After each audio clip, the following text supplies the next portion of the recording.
Hey friends, Pappy here. Just a safety reminder. Be safe. Stay not dead. When we're testing, make sure there's no power. Pull this plug, make sure the circuit breaker is off. We will do all of our testing without power. We'll be circuit tracing using continuity only. For my full safety video, you can see it on this channel. So let's get rolling. Hey friends, Pappy here. On this lesson, you're going to learn how to use a multimeter to measure voltage and amperage.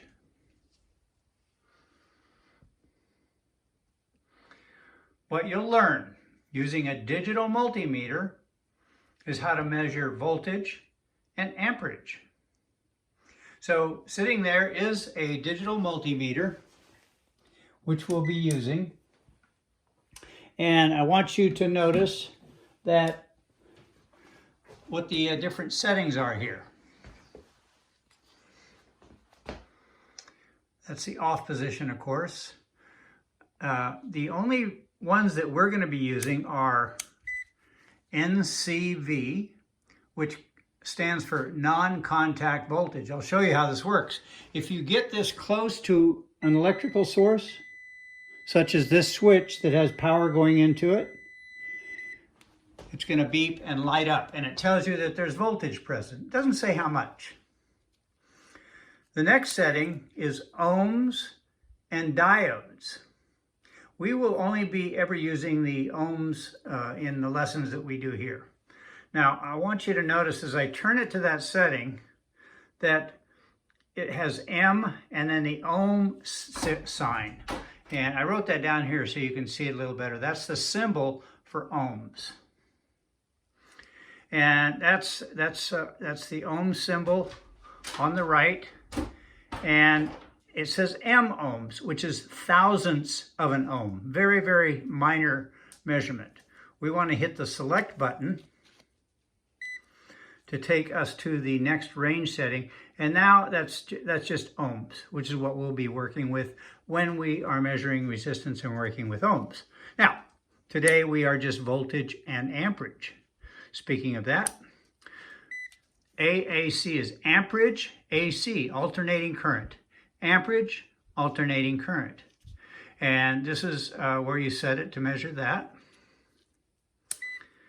Voltage AC, VAC, voltage alternating current.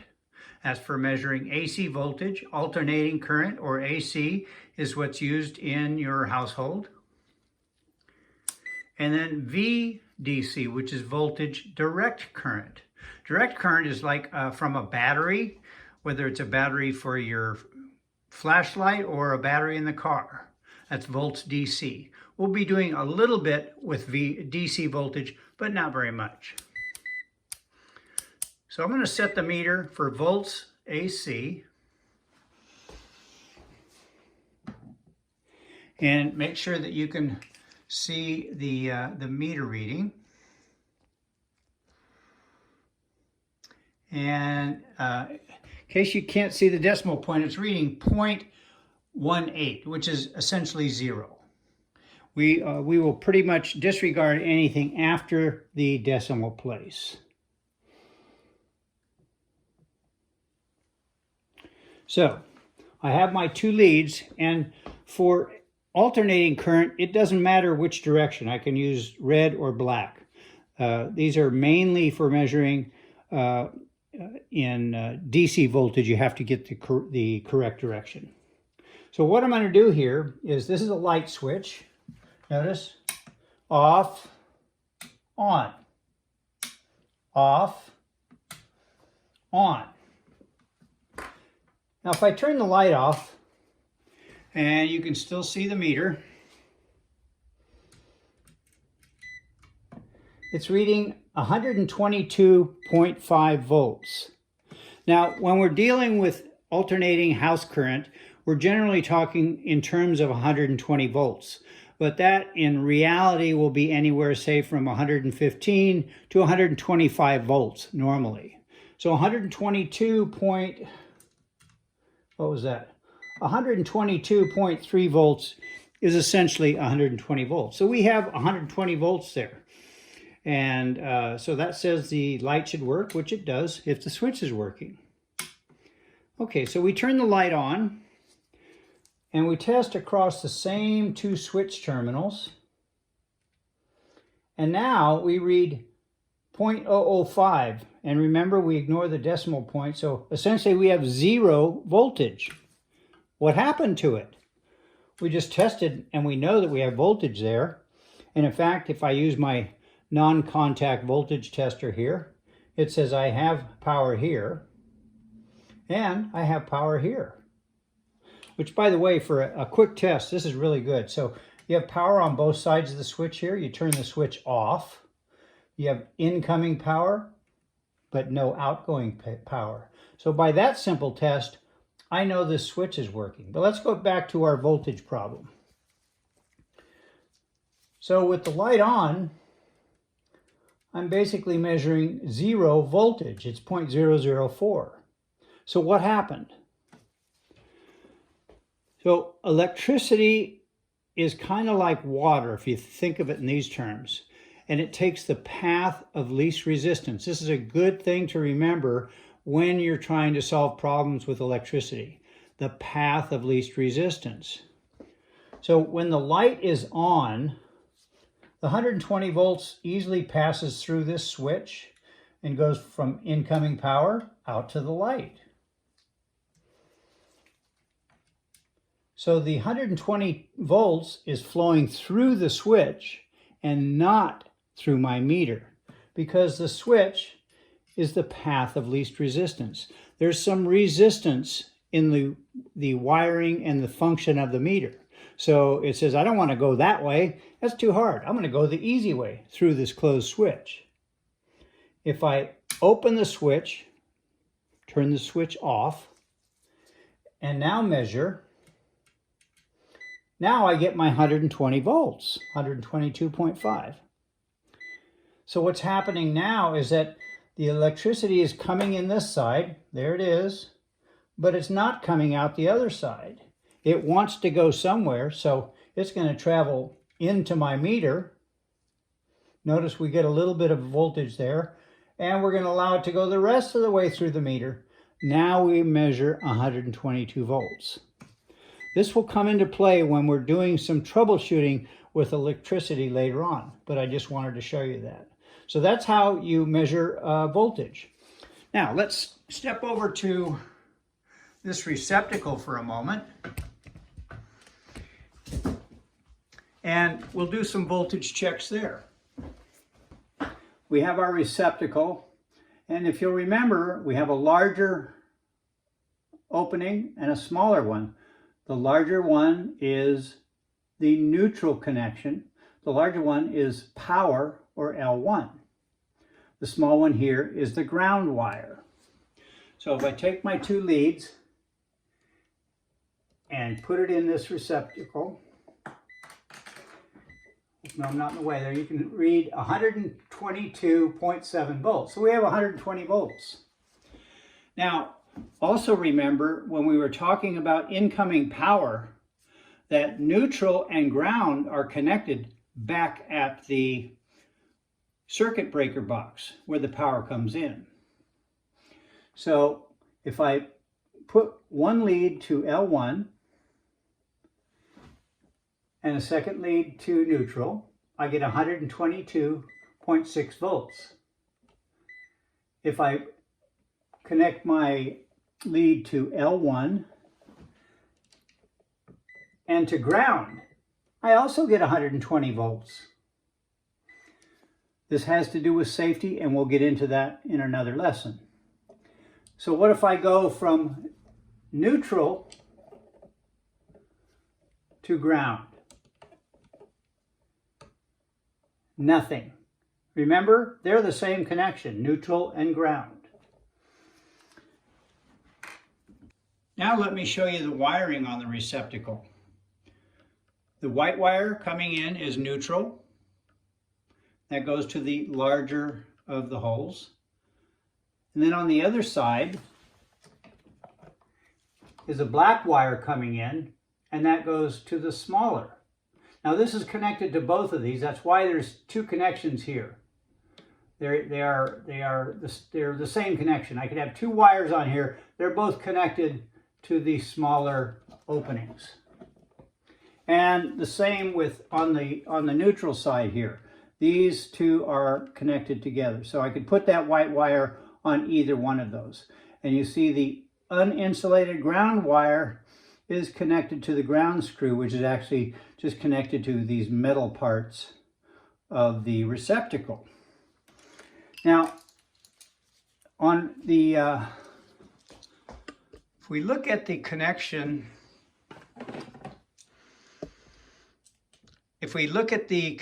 on this switch, you'll notice that the outgoing wire is tied around this screw-in terminal, but there's nothing down here. We do see the wire coming in from the back, and it is connected because we just tested it.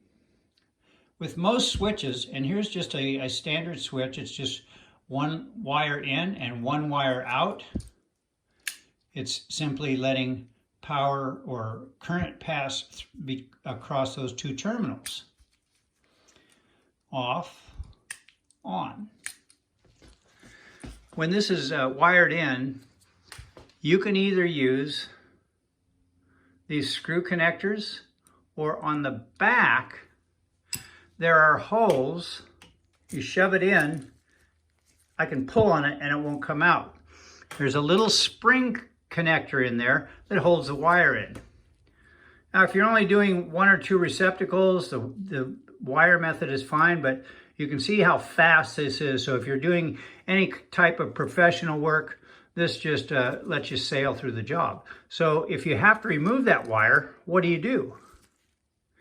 In that case, with a small pocket screwdriver, flathead screwdriver, you can push in here and you can release the spring.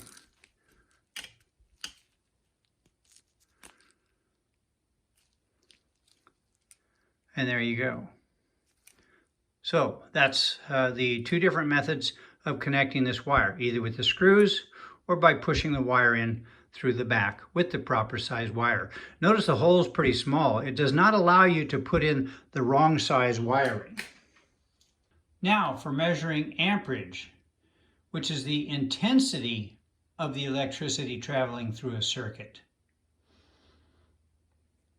I'm going to turn my meter from off to AAC, amps AC, alternating current.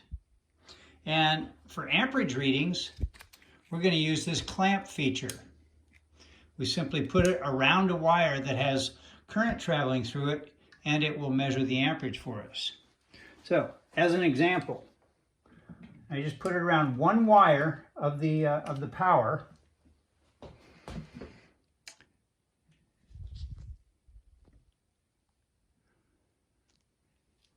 And then you notice I'm reading 0. Now I'll turn the light on. And we are drawing 0.49, or about a ½ an amp of electricity. That's not very much. Those are LED light bulbs, and they're known to be very efficient. So we've got about a ½ an amp of electricity there. Turn to off, unclamp that from the wire. Now, if you have the wiring exposed, that's an easy way to check. What if you wanted to check, say, the amperage of this light I have here? We don't have any wires that are separated. These are two wires together, so there's no way to get the clamp around just a single wire here. So we can't do that. So there's a tool that's made for that. It's called a line splitter. And it basically has a wire going through each side to the neutral and to the line side of the plug and ground, and out the other end. So it's basically a device that has separated this wiring just for the purposes of testing. So I plug that in, and then I plug the light in. And now I can put my meter on and read the amperage for the light when I turn it on. And you'll notice it's reading 0. Now when I turn the light on, it's reading 3.9 amps. 3.9 amps. Now, here's a point of energy savings that I want to show you. Remember the light switch over here?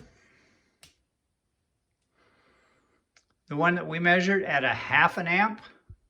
That 1/2 amp is actually powering 4 light bulbs that are LED. 4 LED light bulbs. All right? And we just measured this lamp at 3.9 amps. Call it 4 amps for this one lamp here. And the reason for that is that this is an incandescent or an old style light bulb. That's the huge energy difference with those. Okay, let's test a couple of more things. How about this electric drill? What kind of amperage do you think that'll draw? So it's 0 amps. Going slow, it's 9 amps. 12 amps, 11 amps, 13 amps. At high speed, it's drawing 19 amps. That's just huge. How about these dog clippers? Remember, they're motorized too, but they're a little more modern design. So my guess is they're going to draw a little less amperage. Let's turn them on and see.